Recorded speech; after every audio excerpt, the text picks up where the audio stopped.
Good evening, everyone, and thank you for joining us today. Before we get started, if you could all just please silence your cell phones for the duration of the program.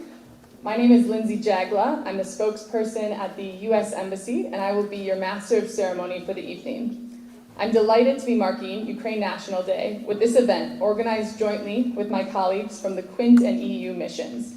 To begin, please rise if you are able and direct your attention to the flags of Ukraine and Kosovo for the playing of the national anthems.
Thank you.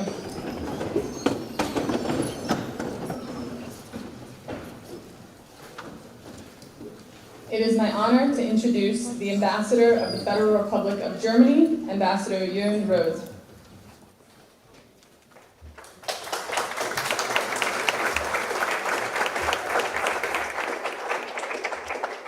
Thank you, Lindsay. Honorable Prime Minister Kurti, former President Yahyaga, Excellencies, colleagues from the missions, and most importantly, of course, my dear Ukrainians who are in Kosovo at the moment, and distinguished guests.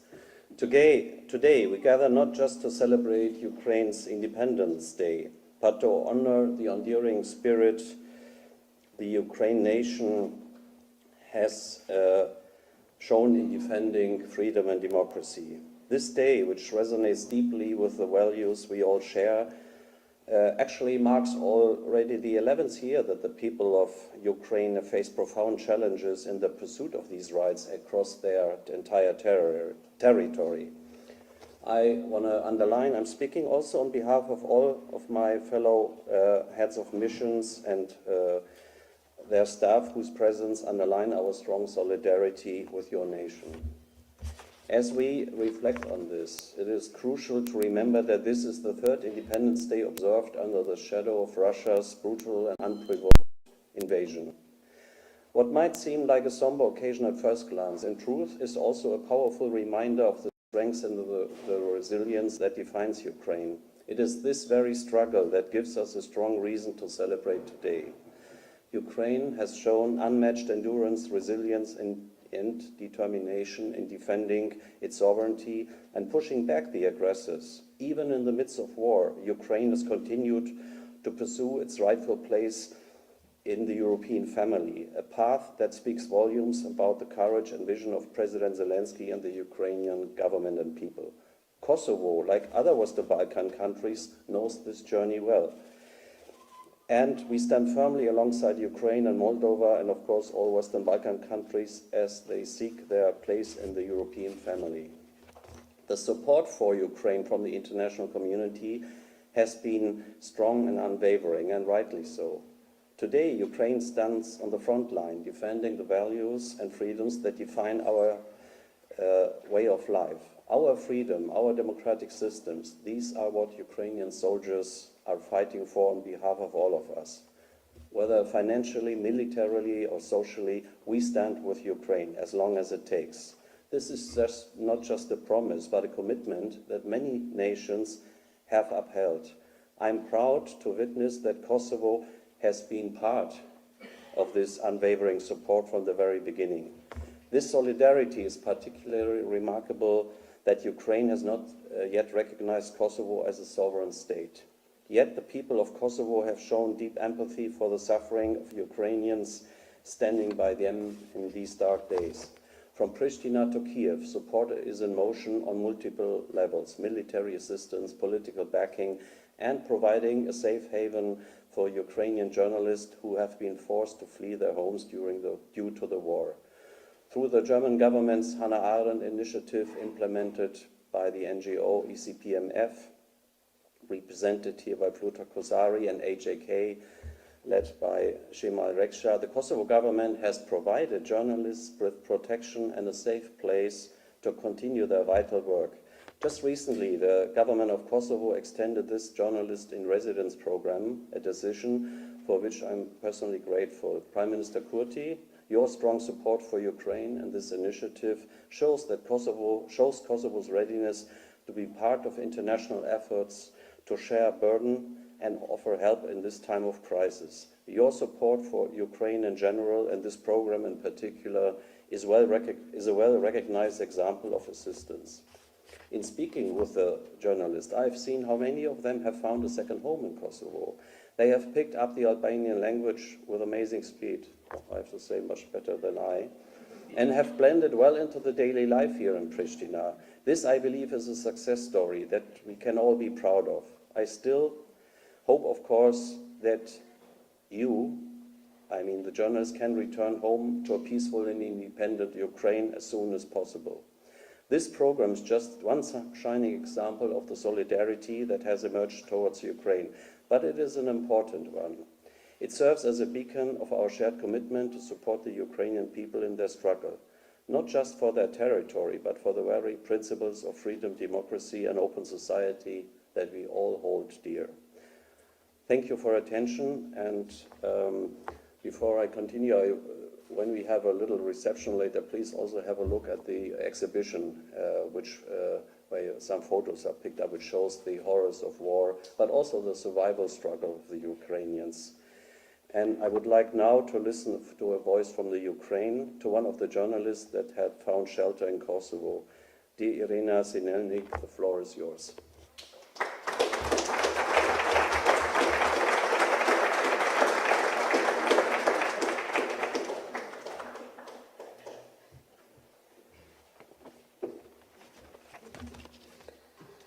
Dear Mr. Prime Minister Kurti, Mr. Ambassadors, colleagues and friends of Ukraine.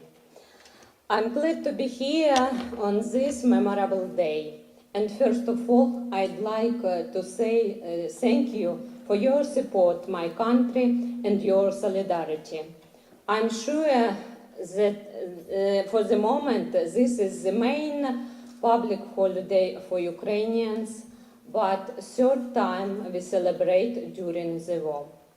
The Ukrainian is brave and stable people, as they are continue to fight for their freedom and territory territorial integrity.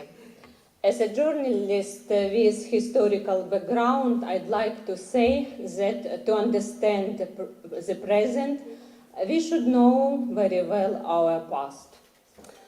In 1991, when Ukraine became an independent country, I was a young girl. I did not realize what it meant and how it would change my life and the life of my family. There were information that the independence of Ukraine was won without blood. When I was a student and I was studying history at the university, I found out how many people had been fighting for our independence. How strong the Ukrainian idea was in the end of 19th, at the beginning of 20th century, when the Ukrainian People Republic was announced. But all that time, Russia denied our existence and has been sharing propaganda narratives about brother folks. Before independence, many people in my country did not know anything about crime, Russian crime, as the Holodomor, where millions of people died after starvation, political repression in 30s, persecution of Ukrainian dissidents in 16th, 17th, etc. Those topics were forbidden for discussion in our society. I think now most Ukrainians realized what a big evil the Soviet Union was and wanted to be part of the democracy life. My and the next generation have opportunity to develop our country as a part of the European community. Democracy values are very important for us. Before the war, we studied, worked, and traveled, and now we know exactly how happy we were before the war. The big war in Ukraine, which began by Russia Federation more than 2 years ago, is continuing, but that war has lasted since 2014, when Russia had supported the People's Republic in Donetsk and Lugansk, and before that, Moscow unilaterally annexed Crimea. Now the situation in Ukraine is not calm, is not stable.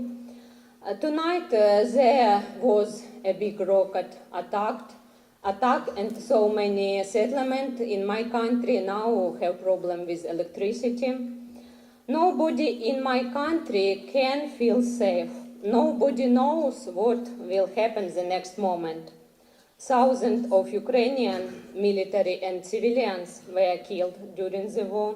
Millions have become refugees.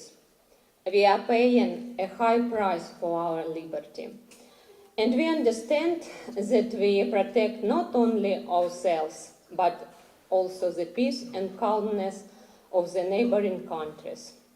My 12 colleagues and I might be lucky because we had the opportunity to be part of the international program Residence in Kosovo. We have discovered Kosovo as a country and Kosovo's people who has a big heart and became real friends for us. The most valuable thing for us is that, having survived the war, you understand Ukrainians very well. We have a mission to be the voice of Ukraine in Balkan and tell people in Ukraine about Kosovo. I would like to thank everyone who has provided this program. I hope that we will celebrate the Ukrainian Victory Day together. Furthermore, I sincerely believe it will be possible thanks to the Ukrainian army, Western partners, and all people who support Ukraine and the Ukrainians. Thank you very much. Slava Ukraini!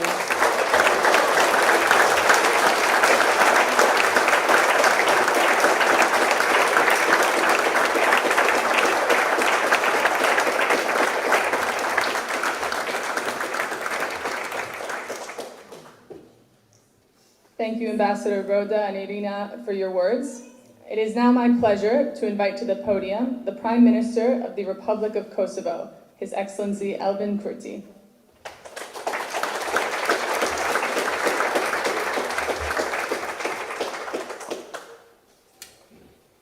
Dear Excellencies and representatives of the Embassy of Germany, France, Italy, the United Kingdom, the United States, the European Union in Kosovo, the Kosovo Journalists Association and the European Center for Press and Media Freedom, honorable ambassadors, heads of missions, and representatives of embassies, dear friends from Ukraine, ladies and gentlemen, thank you, Ambassador Rode, for inviting me to this wonderful event.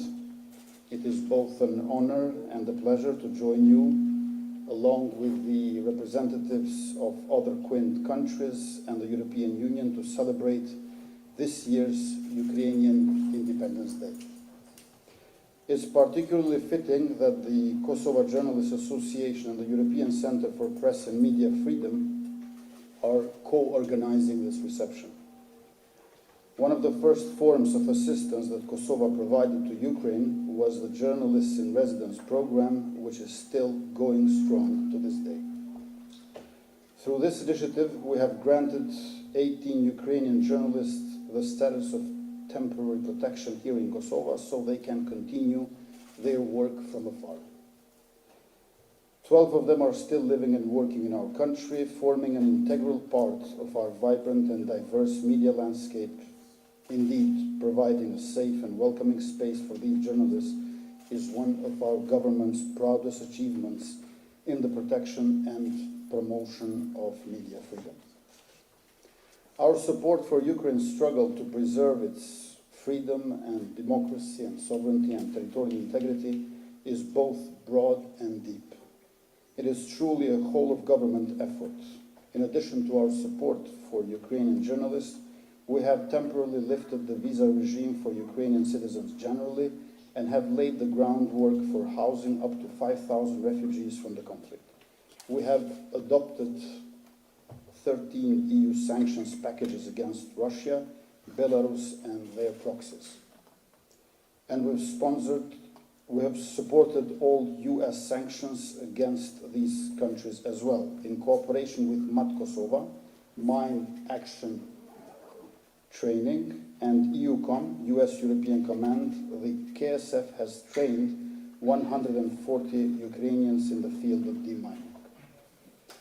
And together, we're providing training to Ukrainian recruits in combat tactics. So far, 34,000 recruits have received training through this operation.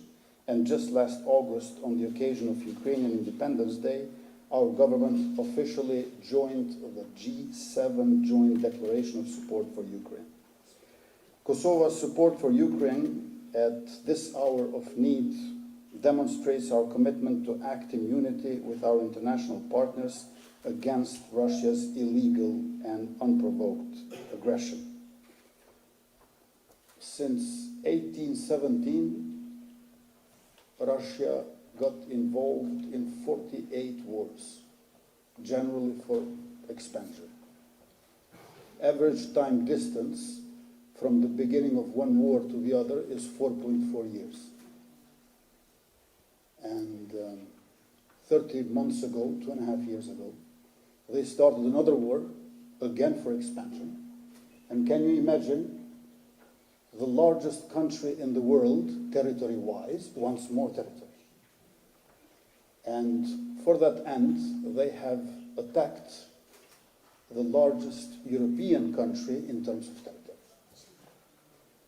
Russia was always anti-Western,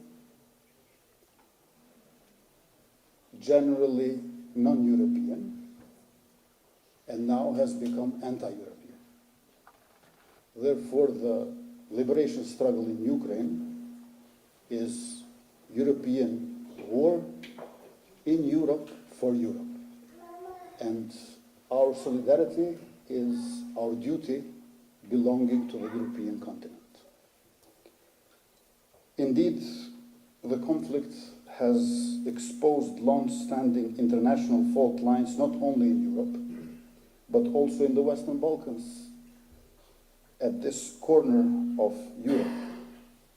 Most significantly, in the midst of the current conflict, we in Kosovo have lined up unequivocally behind the US, EU, and UK, while Serbia has doubled down on its ever closer ties with Russia and China. However, Kosovo's support for our Ukrainian friends goes beyond merely geopolitical calculations. For our people, standing by Ukraine is a matter of principle. It is a reflection of our own historical struggle for freedom. Geopolitics draws important lines that cannot be ignored, but it is the values we share with the Ukrainian people and our international allies that supply both the meaning and the impetus for our efforts.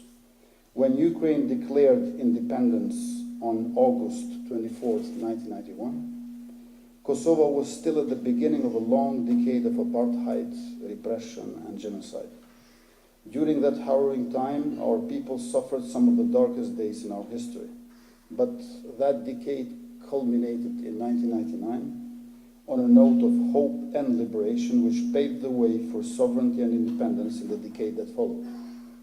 And so, as Ukraine's heroic defense of freedom and democracy continues well into its third year, my message on behalf of the people of Kosovo is never lose hope. No matter how tough the odds may seem, no matter how long the fight drags on, continue steadfast in your struggle. And I strongly believe that your allies in Europe and around the world will always have your back until victory is finally and decisively yours. In the words of Martin Luther King Jr., the leader of another great struggle, the arc of moral universe is long, but it bends towards justice. Happy Independence Day. Slava Ukraini.